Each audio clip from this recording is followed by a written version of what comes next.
Msemaji wa Wizara ya Mambo ya Nje ya Iran amelaani jinai zinazoendelea kufanywa na Israel huko Gaza na mashambulizi yake dhidi ya Lebanon, na amezitaka nchi zote ulimwenguni, hasa eneo la ukanda wa Mashariki ya Kati, jamii ya kimataifa ichukue hatua kali za kukabiliana na tishio la mara kwa mara la utawala wa Israel dhidi ya amani na utulivu wa eneo hili la dunia nzima kwa ujumla.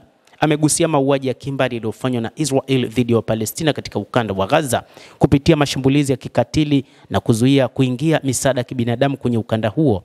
Amesema na kukumbusha kuwa jukumu la jamii ya kimataifa na Umoja wa Mataifa kuchukua hatua za haraka na madhubuti za kukomesha uhalifu huo na kuwashtaki wahalifu wa kivita na wahusika wa mauaji ya kimbari.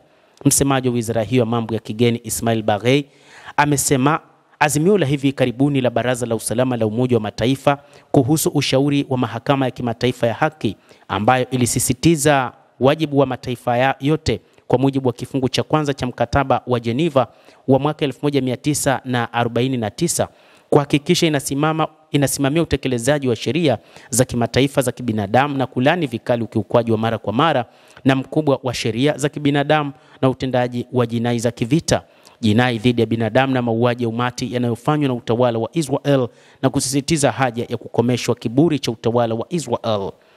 Kinachotakiwa ni kukomeshwa kwa kiburi hiki cha Waisrael wanachopewa na Marekani, amesema Baghei.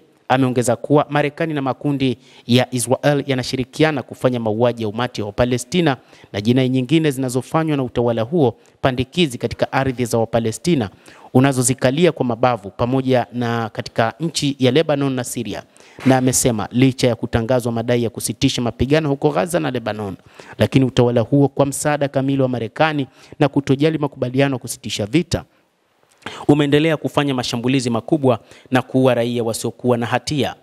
Wanasema wanawatafuta Hamas, lakini hawawapati Hamas, na hatimaye kuwaua raia wasiokuwa na hatia. Hili ni jambo ambalo halikubaliki. Ulimwengu unapaswa kuliangalia hili na kulikemea kwa kiasi kikubwa na kuidhibiti nchi hiyo, anasema Ismail Baghei, msemaji wa Wizara ya Mambo ya Kigeni kutoka nchini Iran. Endelea kutufuatilia mtazamaji, na nikusihi usisahau kulike, usisahau kucomment, kadhalika na kusubscribe channel yetu hii ili upate habari hizi kwa mapana kupitia The World News. Naitwa Damu Hussein. Endelea kuwa nasi wakati wote, endelea kutufuatilia, utayajua mengi yanayojiri katika ulimwengu.